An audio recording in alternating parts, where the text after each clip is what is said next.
ಪೈಥಾನ್ನ ಇತಿಹಾಸ. ನೆದರ್ಲ್ಯಾಂಡಲ್ಲಿ ಒಬ್ಬ ವ್ಯಕ್ತಿ ಹಾಬಿಯಾಗಿ ಒಂದು ಪ್ರಾಜೆಕ್ಟ್ನ ಸ್ಟಾರ್ಟ್ ಮಾಡ್ತಾನೆ. 3 ತಿಂಗಳಲ್ಲಿ ಡೆವಲಪ್ ಮಾಡಿಬಿಟ್ಟು ಸಬ್ಮಿಟ್ ಮಾಡ್ತಾನೆ. ಅವತ್ತು ಸಬ್ಮಿಟ್ ಮಾಡೋಂಥ ಪ್ರಾಜೆಕ್ಟ್ ಇವತ್ತು ಜಗತ್ತಲ್ಲಿ ಎಷ್ಟೋ ಜನಕ್ಕೆ ಪ್ರೊಫೆಷನ್ ಆಗಿದೆ.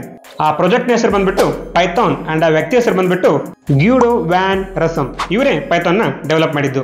ಇವರು ಪೈಥಾನ್ ಡೆವಲಪ್ ಮಾಡೋಕ್ಕಿಂತ ಮುಂಚೆ CWI ಕಂಪ್ನಿಯಲ್ಲಿ ಪ್ರೋಗ್ರಾಮರ್ ಆಗಿ ಕೆಲಸ ಮಾಡ್ತಿರ್ತಾರೆ. CWI ಅಂದ್ರೆ ಸೆಂಟ್ರಮ್ ವಿಸ್ಕಂಡೆ ಅಂಡ್ ಇನ್ಫಾರ್ಮೆಟಿಕ್ ಅಂತ ಕಂಪ್ನಿ ಹೆಸರು. ಅಲ್ಲಿ ಇವರು ABC ಪ್ರೋಗ್ರಾಮಿಂಗ್ ಮೇಲೆ ಕೆಲಸ ಮಾಡ್ತಿರ್ತಾರೆ. ಕೆಲಸ ಚೆನ್ನಾಗಿ ನಡೀತಾ ಇರುತ್ತೆ. ಟೈಮ್ ಕಳೀತಾ ಹೋದಾಗೆ ABC ಪ್ರೋಗ್ರಾಮಿಂಗ್ ಅಲ್ಲಿ ಸ್ವಲ್ಪ ಪ್ರಾಬ್ಲಮ್ಸ್ ಬರ್ತಾ ಹೋಗುತ್ತೆ.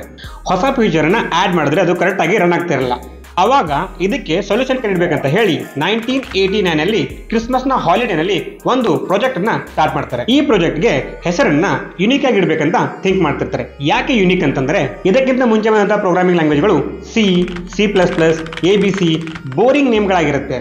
ಅವರಿಗೆ ಸ್ವಲ್ಪ ಇಂಟ್ರೆಸ್ಟಿಂಗ್ ಆಗಿರೋ ನೇಮ್ ಅನ್ನು ಕೊಡ್ಬೇಕಂತ ಆಸೆ ಇರುತ್ತೆ. ಹೀಗೆ ಯುನಿಕ್ ನೇಮ್ ಅನ್ನ ಸರ್ಚ್ ಮಾಡ್ತಾ ಇರ್ತಾರೆ.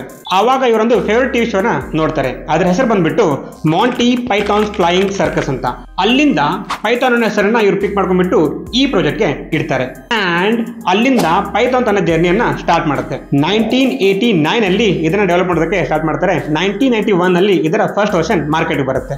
ಇಂಟ್ರೊಡ್ಯೂಸ್ ಮಾಡುವಾಗ ಇದನ್ನ ಸ್ಕ್ರಿಪ್ಟಿಂಗ್ ಲ್ಯಾಂಗ್ವೇಜ್ ಅಂತ ಇಂಟ್ರೊಡ್ಯೂಸ್ ಮಾಡ್ತಾರೆ. ಸ್ಕ್ರಿಪ್ಟಿಂಗ್ ಅಂದ್ರೆ ಕಂಪ್ಯೂಟರ್ ಅಲ್ಲಿ ಆಟೋಮೇಷನ್ ಮಾಡೋದಕ್ಕೆ ಒಂದು ಪ್ರೋಗ್ರಾಮಿಂಗ್ ಬೇಕಾಗಿರುತ್ತೆ. ಅದನ್ನೇ ಸ್ಕ್ರಿಪ್ಟಿಂಗ್ ಲ್ಯಾಂಗ್ವೇಜ್ ಅಂತ ಕರೆಯೋದು. ಆ ತರ ಇದನ್ನ ಇಂಟ್ರೊಡ್ಯೂಸ್ ಮಾಡ್ತಾರೆ. 1994 ಅಲ್ಲಿ ಇದಕ್ಕೆ ಒಂದು ಫೋರಂ ಕೂಡ ಕ್ರಿಯೇಟ್ ಆಗುತ್ತೆ ಅಂಡ್ ಇದನ್ನ ಓಪನ್ ಸೋರ್ಸ್ ಮಾಡ್ತಾರೆ. ಓಪನ್ ಸೋರ್ಸ್ ಅಂದ್ರೆ ಇದನ್ನ ಯಾರು ಬೇಕಾದ್ರೂ ಯೂಸ್ ಮಾಡಬಹುದು ಫ್ರೀ ಆಗಿ. ಅಂಡ್ ಯಾರಾದ್ರೂ ಈ ಪ್ರೋಗ್ರಾಮಿಂಗ್ ಲ್ಯಾಂಗ್ವೇಜ್ ಅಲ್ಲಿ ಹೊಸ ಫ್ಯೂಚರ್ ನ ಆಡ್ ಮಾಡಬೇಕು ಅಥವಾ ಇದನ್ನ ಡೆವಲಪ್ ಮಾಡ್ಬೇಕಂತ ಇಂಟ್ರೆಸ್ಟ್ ಇದ್ರೆ ಅದನ್ನ ಕೂಡ ಮಾಡಬಹುದು. ಪಬ್ಲಿಕ್ ಅಲ್ಲಿ ಫ್ರೀ ಯೂಸ್ ಮಾಡ್ಕೊಳ್ಳೋದಕ್ಕೆ ಇದನ್ನ ಓಪನ್ ಸೋರ್ಸ್ ಮಾಡ್ತಾರೆ. ಇದರ ವರ್ಷನ್ಗಳನ್ನ ನೋಡೋದಾದ್ರೆ ಪೈಥಾನ್ ನ ಮೊದಲ ವರ್ಷನ್ ಪೈಥಾನ್ 1.0 1991 ಅಲ್ಲಿ ಬರುತ್ತೆ. ಅದಾದ್ಮೇಲೆ 1.1, 1.2 ಈ ತರ ಬರ್ತಾ ಹೋಗುತ್ತೆ. ಇಲ್ಲಿವರೆಗೂ ಅಂದ್ರೆ ಪೈಥಾನ್ 2.7 ಬರೋವರೆಗೂ. ಯಾವಾಗ ಪೈಥಾನ್ 2.7 ವರ್ಷನ್ ಬರುತ್ತೆ ಅಲ್ಲಿಗೆ ಗ್ಯೂಡೋ ವ್ಯಾನ್ ರಸಮ್ಗೆ ಅರ್ಥ ಆಗುತ್ತೆ ಇದರಲ್ಲಿ ತುಂಬಾನೇ ತಪ್ಪುಗಳನ್ನ ಮಾಡಿದೀವಿ. ಅಂಡ್ ಹಿಂಗೆ ಕಂಟಿನ್ಯೂ ಮಾಡಿದ್ರೆ ಪೈಥಾನ್ ದೊಡ್ಡ ಪ್ರೋಗ್ರಾಮಿಂಗ್ ಲ್ಯಾಂಗ್ವೇಜ್ ಆಗಿ ಯೂಸ್ ಮಾಡ್ಕೊಳಕ್ ಆಗಲ್ಲ.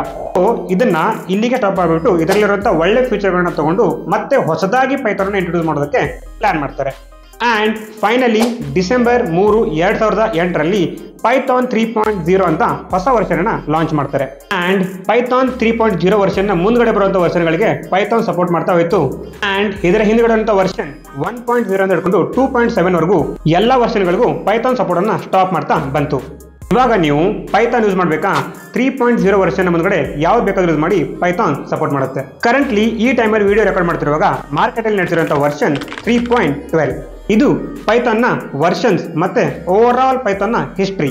ವಿಡಿಯೋ ಇಷ್ಟ ಆಯ್ತಾ ಲೈಕ್ ಮಾಡಿ, ಸಬ್ಸ್ಕ್ರೈಬ್ ಮಾಡಿ ಅಂಡ್ ನಿಮ್ಮ ಫ್ರೆಂಡ್ಸ್ಗೂ ಇದನ್ನ ಶೇರ್ ಮಾಡಿ.